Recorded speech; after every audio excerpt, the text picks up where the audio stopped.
Okay, अब GIT की जो सबसे पहला हॉलो ऑर्गन है वो है इसोफेगस। तो हम हिस्टोलॉजी ऑफ इसोफेगस पढ़ लेते हैं। इसोफेगस, ठीक है। अब इसोफेगस की मैं पहले यहाँ पे रफ एक जो है क्रॉस सेक्शन बनाने जा रहा हूँ, जिसका ये ल्यूमेन हो गया, उसके बाद म्यूकोजा हो गया, सब म्यूकोजा हो गया, मस्कुलरिस एक्सटर्ना, एंड देन बाहर जो है बाहर अब एडवेंटिसिया होगा कि सोडेजा, ये मैं साथ में यहाँ पे बता देता हूँ। तो अब देखें इसोफेगस की जो म्यूकोजा है, म्यूकोजा फर्दर 3 लेयर की होती है। तो जो पहला लेयर है वो है एपिथेलियम। तो ओके, यहाँ से मैं बनाने जा रहा हूँ, ठीक है, इस तरह से मैंने बना दिया। ये है ल्यूमेन, ठीक है, ये वाला पार्ट में एक क्रॉस सेक्शन इतने को मैं इनलार्ज कर रहा हूँ यहाँ पर।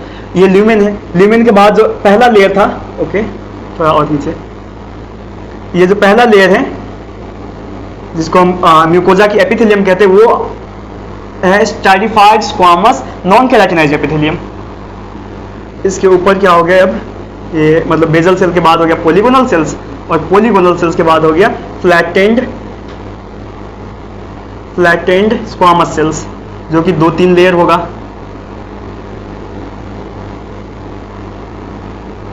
ठीक है, तो ये हो गया इसके एपिथेलियम। अब न्यूक्लियस बना देते हैं साथ में।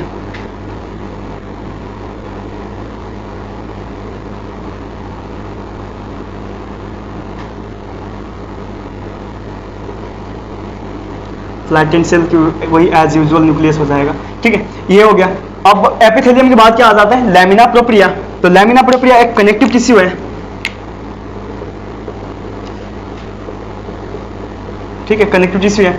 अब कनेक्टिव टिश्यू में क्या करना है, कनेक्टिव टिश्यू में क्या होगा कि यहाँ पर होगा कुछ लिम्फोसाइट्स जो है लिम्फेटिक्स के फॉर्म में ऐसे एग्रीगेट होके जो है एक नोड्यूल बना देगा, नोड्यूल के फॉर्म में। ठीक है, छोटे छोटे नोड्यूल्स होते हैं। इसके बाद यहाँ पर होते हैं ग्लैंड, जो कि जिसको हम कहते हैं इसोफेजियल कार्डियक ग्लैंड। ठीक है, तो इसकी भी न्यूक्लियस हम बना देते हैं, इसोफेजियल कार्डियक ग्लैंड। इसके बाद अब हम आ जाते हैं, दूसरी लेयर हो गया। अब तीसरी लेयर है जो कि मस्कुलरिस म्यूकोजी है।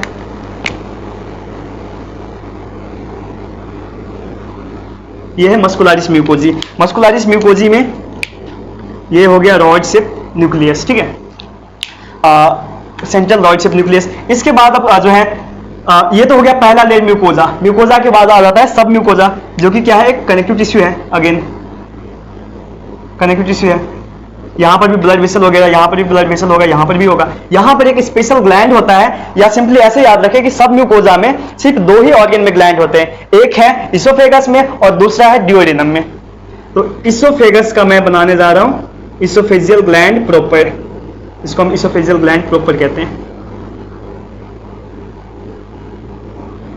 Oesophageal gland proper. ठीक है, सॉरी न्यूक्लियस इससे ब्लू से बना, मतलब पर्पल से बनाना आप लोग।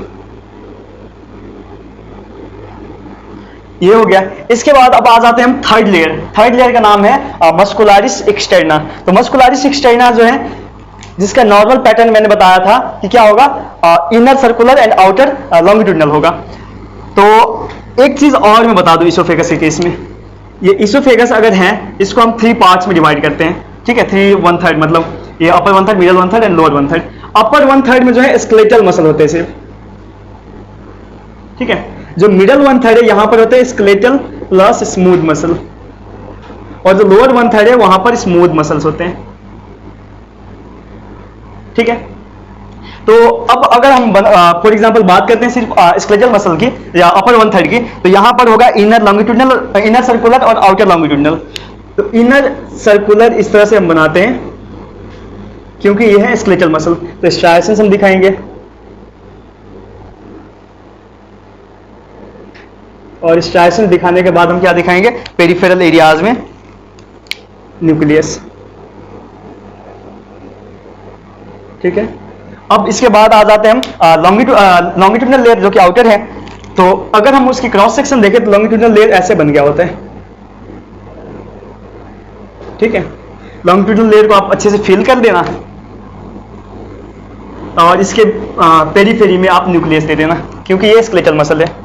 ठीक है, पेरीफेरी में आप क्या दे दिया आपने, न्यूक्लियस, कोई भी पेरीफेरी में। अब इसके बाद देखें ना, जो बाहर लेयर है वो एडवेंटिसिया होगा, ये सेरोजा। तो आप ऐसे याद रखें कि जो ऑर्गन जो है जिसको जिसको जो है पेरिटोनियम ने कवर किया होगा उसको, उसके पास होगा सेरोजा बाहर के लिए, जिसको कवर नहीं किया होगा उसके पास क्या होगा, एडवेंटिसिया होगा। तो अब देखिए ना, जो डायफ्राम्स के नीचे जो पार्ट है 1-1.5 सेंटीमीटर का इसोफेगस का, सिर्फ इसको कवर किया होता है सेरोजा ने, बाकी किसी को नहीं किया होता। तो हम नॉर्मली इसके क्या बनाएंगे, एडवेंटिसिया बनाएंगे, जो कि एक कनेक्टिव टिश्यू है, वहां पर ब्लड वेसल भी बना देंगे, ठीक है। तो बेसिकली ये था हिस्टोलॉजी ऑफ इसोफेगस। इसके हम पढ़ लेते हैं, इसके हम कर लेते हैं लेबलिंग। अब ये क्या है, एपिथेलियम, जिसको हम क्या कहते हैं, stratified squamous non keratinised epithelium, ठीक है। इसके बाद ये जो दरमियान वाला है इसको हम क्या कहते हैं, लैमिना प्रोप्रिया। लैमिना प्रोप्रिया में एक ग्लैंड है जिसको हम क्या कहते हैं, इसोफेजियल कार्डियक ग्लैंड।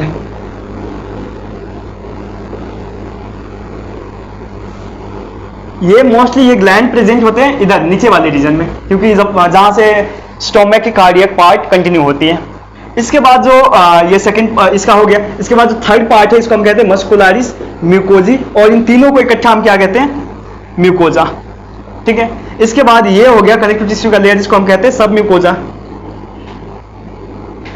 ठीक है। इसके बाद ये इनर सर्कुलर और ये आउटर लॉन्गिट्यूडिनल मसल का लेयर, दोनों को इकट्ठे हम क्या कहेंगे, मस्कुलारिस एक्सटर्ना, ठीक है। और ये बाहर हो गया एडवेंटिसिया, ठीक है। और ये हाँ सब म्यूकोजा में एक ग्लैंड है, इस ग्लैंड को हम कहते हैं oesophageal gland proper, gland proper, ठीक है। अब इसकी आईडी पॉइंट बता दे, तो आईडी पॉइंट में आप क्या लिखोगे कि पहले लिखोगे आप जो है इसके एपिथेलियम है वो है स्ट्रैटिफाइड स्क्वामस नॉन केराटिनाइज्ड। दूसरा आईडी पॉइंट है वो है ये इसोफेजियल ग्लैंड प्रोपर, जो कि सब म्यूकोजा में होता है। तीसरा आईडी पॉइंट ये है कि इसके जो है अपर 1/3 में सिर्फ स्केलेटल मसल होता है, मिडल 1/3 में स्केलेटल प्लस स्मूथ दोनों होता है, और लोअर 1/3 में सिर्फ स्मूथ मसल होता है। और इसके अलावा अगर कोई आईडी पॉइंट पूछे तो आप बता दें कि लैमिना प्रोप्रिया में जो है इसोफेजियल कार्डियक ग्लैंड होते हैं। तो इतना काफी होगा किसी को समझाने के लिए, ठीक है। तो ये था all about histology of oesophagus. Thank you.